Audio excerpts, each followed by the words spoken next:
much for such a nice warm welcome. I love you guys. I love my church. You guys are the best. I really do feel blessed to be here tonight and to be able to talk about. All right, I'm gonna pull myself together for a second. So you threw me off a little bit.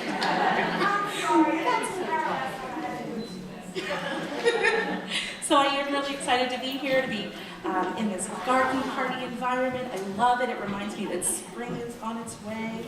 Granted that we're going to be seeing, trees budding and flowers are going to be everywhere and green grass. And I just absolutely love that. Springtime, it's a time about fresh starts. It's a time when things come to life, when things are being made brand new. Springtime's about growing, and so tonight I'm going to share a little bit about my journey of spiritual growth and how God allowed friendship to bloom in my life. So I've been a Christian a little bit over 20 years. Those first 10 years were awesome. I loved them. They were great. Jesus and I, we were on fast track to the top. I was new. I didn't know too much, so I was reading my word. I was learning about prayer. I was learning about God's love for me. I was learning to serve and to pray. I learned how to worship. It was just awesome. I got to share the gospel with people. I led people to Christ. I probably pushed a couple people away, not intentionally. A little overzealous when I was first saved.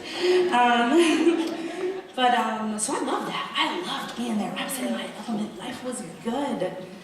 And then, I'm on this journey, and I realized, hey, this fast track journey is really not going so fast anymore. And I felt as though God had made a little detour with me, and that He was taking me down a different path. And it was not going to be the fast track to the top. I initially was not pleased with this. I was just kind of annoyed. I'm like, okay, God, I was really happy where you had me, and I'm just wondering when you're going to put me back there. Silence. Not good. So I am just wondering. I'm like, okay, God, I really don't like where you have me. The path that I'm on, it's kind of hard. I'm going really slow. You know what? There's a ton of obstacles in my way, and I'm not feeling it, and I'm not really feeling you. Remember, we used to be buds, we were saving people, we were doing a whole bunch of stuff, none of it.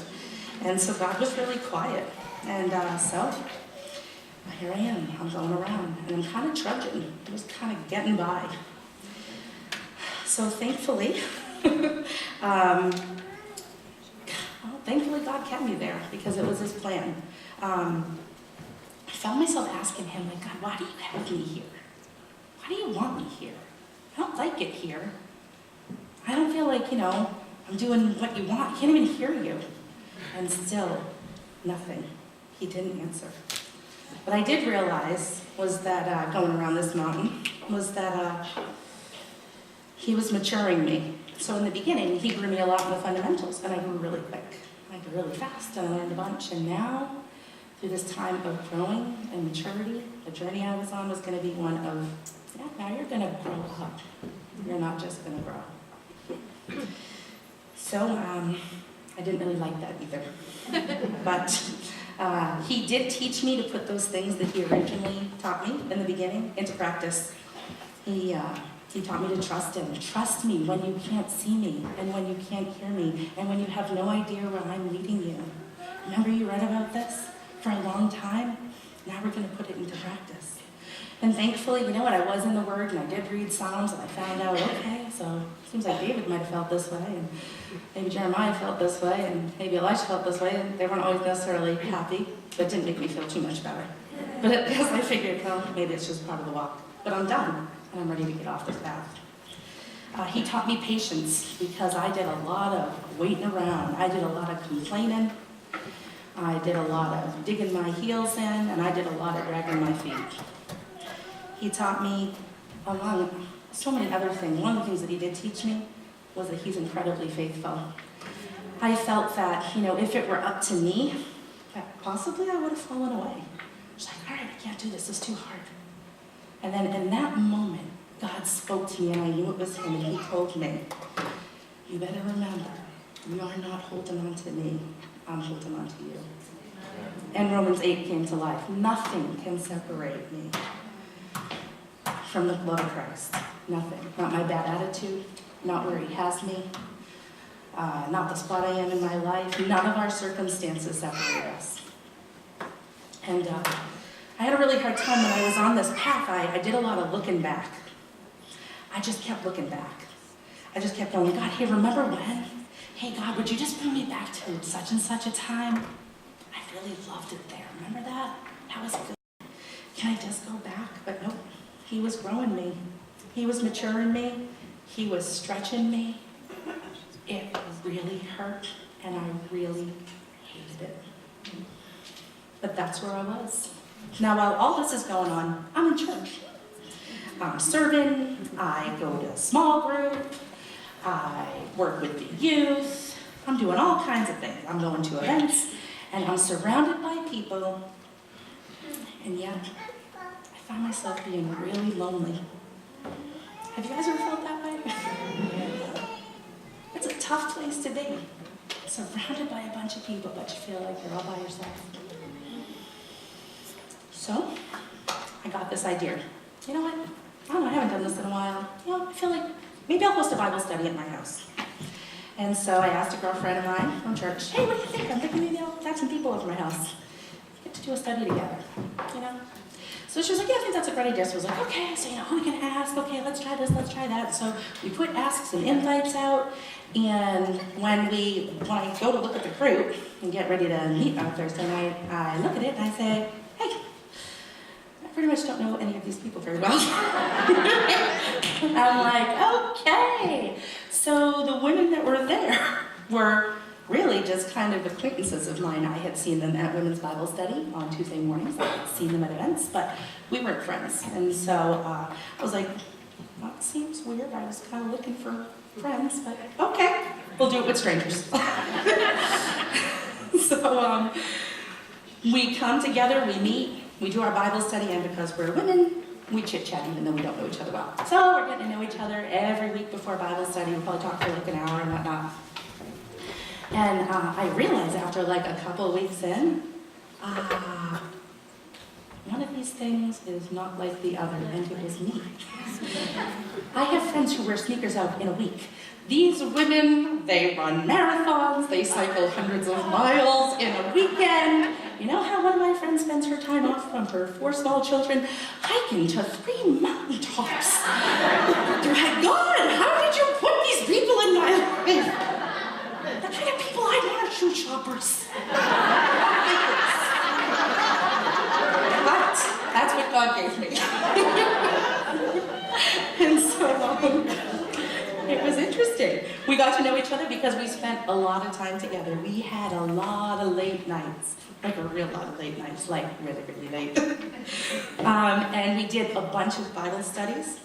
We did weekends away. We started to do things we call random social activities, which is fun stuff. Like we've gone on scavenger hunts, and we've gone out to dinner and to plays and to a bunch of things. And what happened was, oh, you know what, too? I wanted to remember this. I put it in bold because I did not want to forget. Not only did we do all these awesome, fun things, these dinners, these conferences, whatever, but you know what? Every now and then, one of my friends likes to throw a rebuke in here or there. She knows who she is.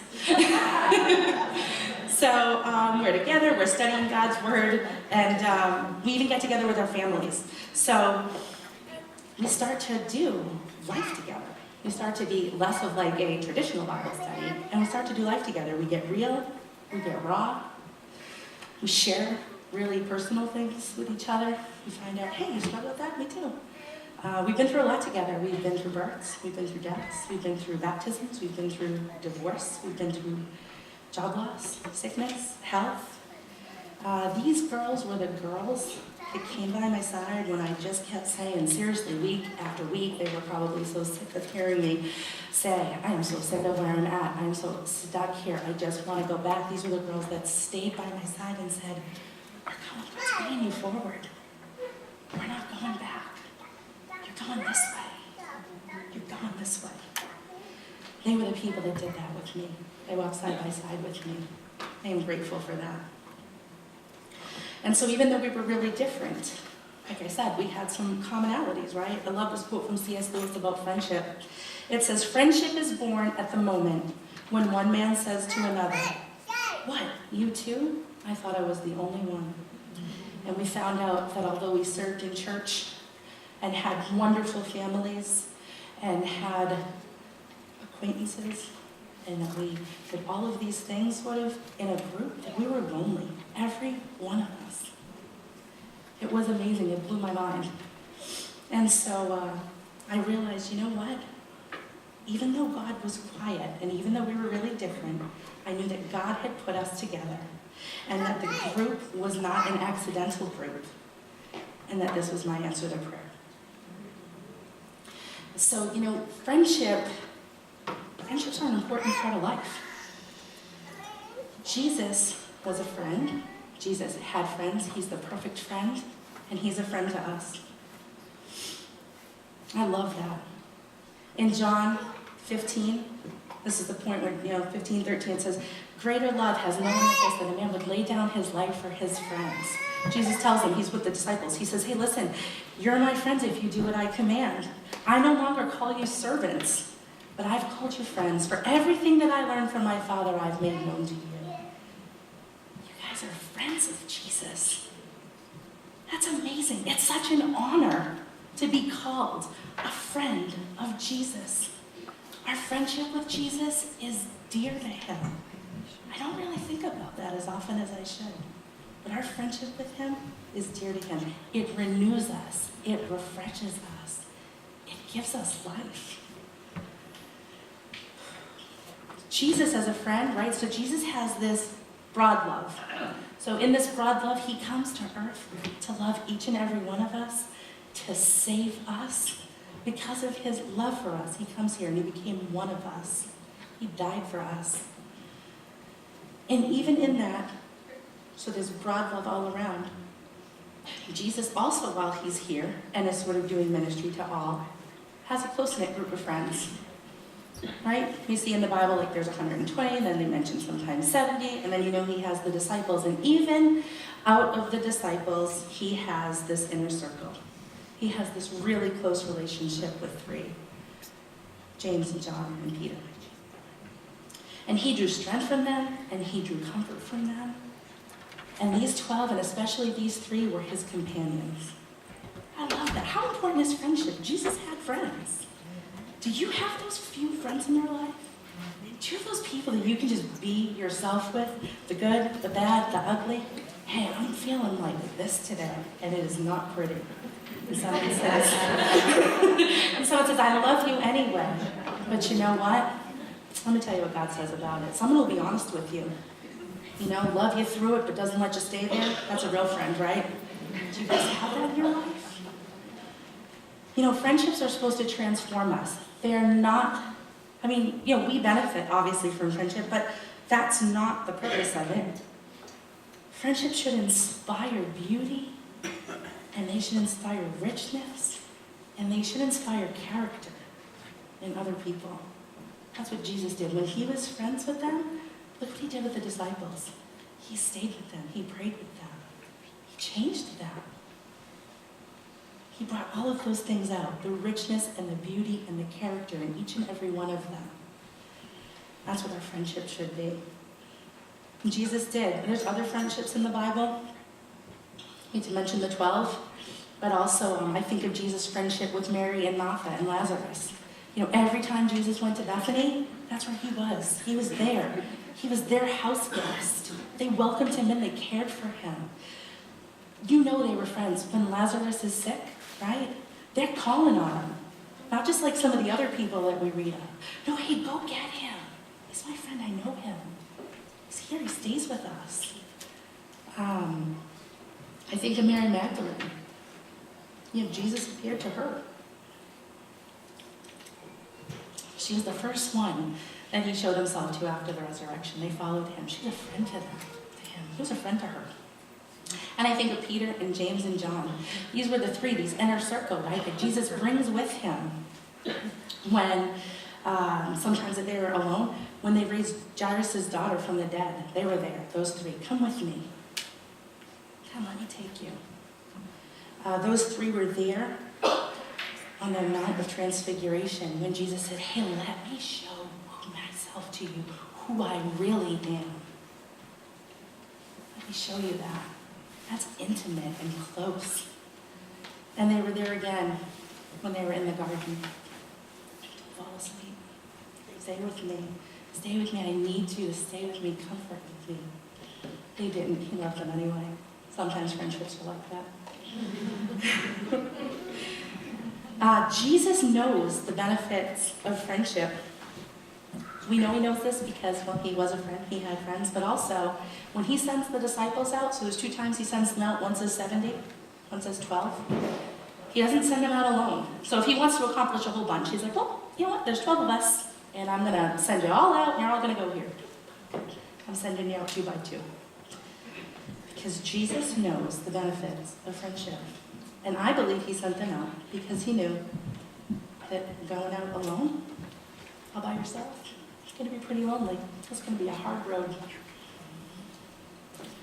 Also because he knew that they were going to endure persecution. And it would be hard to do that by yourself. And also, Jesus knows that having someone by your side makes you braver and it makes you stronger. I have to tell you, I have found all these things to be true in my own life. I want to encourage all of you that if you don't have a small group of friends, get them. Find them. Let God knit a small group of friends together for you. When Jesus went and got the disciples, he did it prayerfully. He spent the night with the Father, praying all night.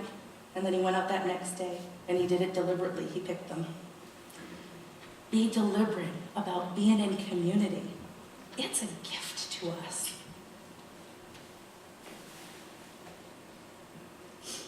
Be prayerful, be deliberate, go out, go get that. Some famous friendships in the Bible immediately comes to mind: David and Jonathan, Ruth and Naomi, even Job and his friends. They started out good. When they weren't saying anything, things were great. He's crying, we're just going to come here, we're just going to mourn, we're just going to sit with them. Once they started talking, not so good. But in the beginning, pretty good. When you're down, it's nice to have a friend around, right? I think of Elijah and Elisha. I think of Jesus and the 12. So God let friendship bloom in my life. And I'm better for it. These women that God handpicked for me, they've come into my life and they've made it better. They've made me better. They've made me a better mom. They've made me a better friend. They've made me a better wife. They've made me a better Christ follower. And I hope that I've done the same for them. Friendship is one of these amazing things that God lets us experience here while we're living out our life on earth. And I would ask you not to forsake it. So I totally encourage you, while spring's blooming and things are going to be new and great and awesome, go find yourself a group of women that you can be yourself with, that you can love, that you can pour into, and that they can pour into you.